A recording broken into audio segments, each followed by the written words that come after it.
December 20th, 1820. John Bell lies dying, throat constricted by invisible hands. On the table, a vial of dark liquid no one placed there. Then a voice with no body laughs and says, "I gave old Jack a big dose last night, which fixed him." For 3 years, the Bell family endured torment from something calling itself the Bell Witch. It could speak, touch, hurt, and apparently kill. Witnesses came from miles around. A future president investigated. Today, we're heading to Adams, Tennessee to separate 200 years of legend from documented fact. This is the Bell Witch case, and the truth is more disturbing than fiction. The Bell Witch didn't appear overnight. It crept in slowly, like frost spreading across glass. 3 years before John Bell's death, in the summer of 1817, something began watching the family. Something that would grow bolder, louder, and deadlier with each passing month. This is how it started. Over the next minutes, we'll separate documented fact from 2 centuries of embellishment. We'll examine the testimony, the evidence, and the claims that made this America's most famous haunting. But before we go back to the beginning, we need to address the claim that makes this case unique, the death itself. The thing that elevates the Bell Witch from a local ghost story to a national phenomenon is the death of John Bell. The story you've probably heard is that his death is the only case in American history to be officially attributed to a supernatural entity. That's the legend's knockout punch. It suggests a level of proof, an official stamp of approval that makes the haunting feel undeniable. According to the tale, as John Bell's health got worse under the witch's torment, he fell into a stupor he couldn't be woken from. His family then found a mysterious, smoky black vial in the medicine cupboard. At that moment, the witch's voice shrieked with glee, boasting, "I gave old Jack a big dose of that last night, and that's fixed him." The implication was clear. The witch had poisoned him. This dramatic confession is often presented as the final proof of a supernatural murder. But here's where the official story completely falls apart. The claim is a myth. While the legend is powerful, there is zero official record, no coroner's report, no court document, not one piece of paper from any authority that blames John Bell's death on a ghost. The story of his paranormal poisoning comes entirely from the family's own accounts, which were published decades later by Martin Vive Ingram in his 1894 book. Ingram's book was supposedly based on a diary written by one of John Bell's sons, Richard, but that original diary has never been found. The official status of the murder isn't a historical fact. It's a brilliant piece of the legend itself, a storytelling device that has given the tale its incredible weight. A man named John Bell did die under mysterious circumstances, but the entity that took the credit exists only in folklore, not in the case files of American history. The story of the poison vial is pure cinematic horror. Think about it, a respected farmer, wasting away after years of torment from an invisible entity. His terrified family finds a strange vial of dark liquid. Then, the disembodied voice that has been haunting them gloats that it has finally delivered the fatal dose. It's a confession from the void. The legend then adds a grimly practical detail. Unsure what the liquid was, John Bell Jr. supposedly decided to test the witch's claim. He took the vial out to the yard where the family cat was nearby. He administered a single drop. According to the story, the effect was instant and horrific. The cat leaped into the air, spun around, and fell dead. Convinced it was poison, John Jr. allegedly threw the vial into the fireplace, where it burst into a brilliant blue-white flame and shot up the chimney. This detail, testing the poison on the cat, is a masterstroke of storytelling. It makes the supernatural threat terrifyingly real by showing its physical power.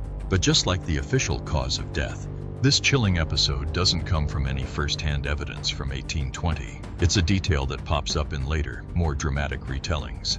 The idea of the witch confessing and the family proving it on a cat serves a key purpose.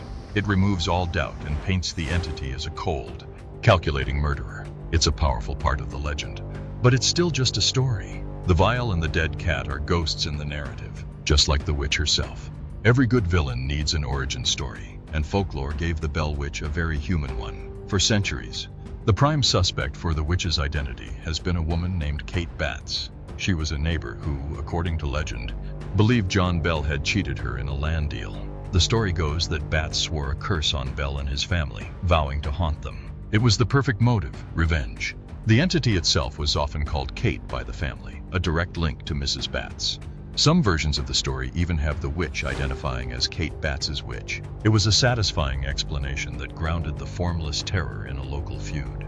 The story wasn't just about a random ghost. It was about the spirit of a wronged neighbor getting her revenge. However, the historical record tells a very different story, and this is where the legend takes a major hit. While Kate Batts was a real person, the timeline makes her role as the witch impossible. Census and property records from the era show that Kate Batts actually outlived John Bell by several years. She couldn't have been a ghost seeking revenge from beyond the grave because she was still alive. On top of that, there's no evidence from the time of the haunting to suggest anyone in the community blamed her or accused her of witchcraft. The connection between Kate and the Bell Witch seems to be a later invention, a classic case of folklore evolving to create a more compelling story. The name Kate Batts gave a face to the family's fear, but historical evidence suggests she was a victim of a ghost story, not the star of it. So, the woman long believed to be the source of the haunting was actually alive the whole time. That's a massive twist in one of America's oldest ghost stories. Before we dig deeper, what do you think? Does debunking the Kate connection change your view of the legend? Let us know in the comments below.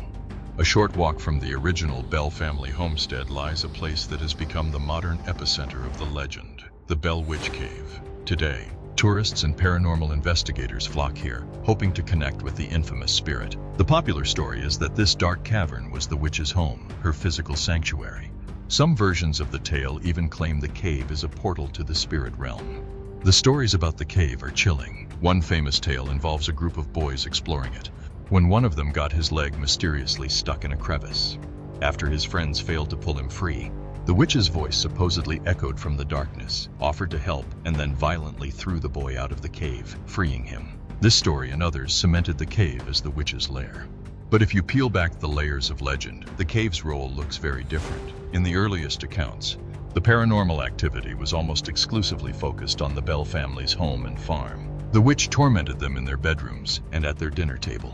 While the cave was known to the family, there is no historical record from the time of the haunting, 1817 to 1821, suggesting anyone thought of it as the witch's headquarters. The cave's rise to fame is a much later development, growing as the site was turned into a tourist attraction. A portal to the spirit realm makes for a great t-shirt, but it's not part of the original story.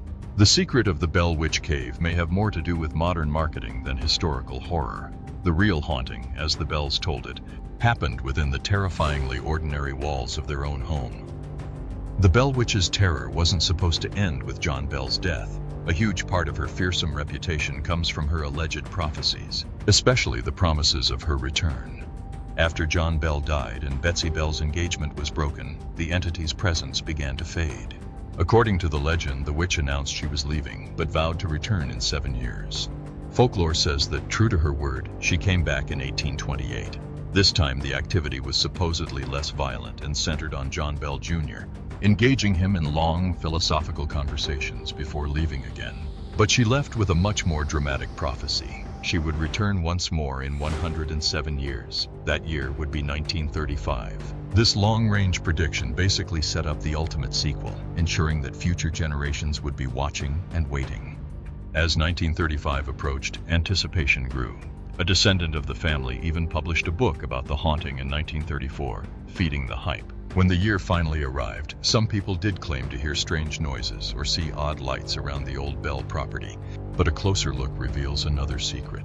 There is no credible, widespread, or documented evidence of any major paranormal event in 1935 that even came close to the original haunting. The reports are sporadic and anecdotal. Much of the buzz was fueled by a journalist who revived the story in 1937 for popular appeal, creating a feedback loop where expectation likely bred perception.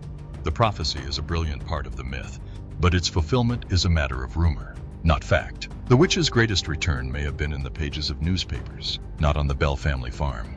One of the most powerful theories about the Bell Witch's identity is that she wasn't a neighbor's ghost, but something much older and tied to the land itself. This theory suggests the entity was the spirit of a Native American whose grave was desecrated when the Bells built their farm. The Red River area where they settled is indeed rich in Native American history, with evidence of ancient burials and settlements throughout the landscape.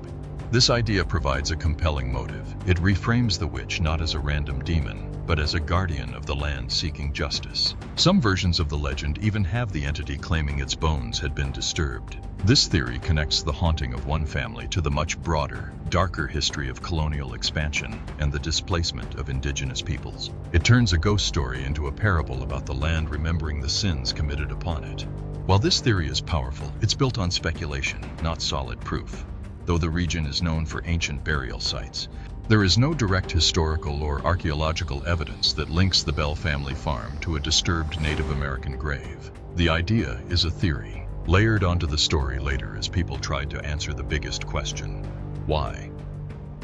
It's a narrative that resonates with our historical conscience, but it remains a theory. The secret here is that the Native American connection, while plausible in a general sense, isn't supported by any hard evidence directly tying the Bells to such an act. One of the strangest parts of the Bell Witch legend is the entity's intelligence, specifically its encyclopedic knowledge of the Bible.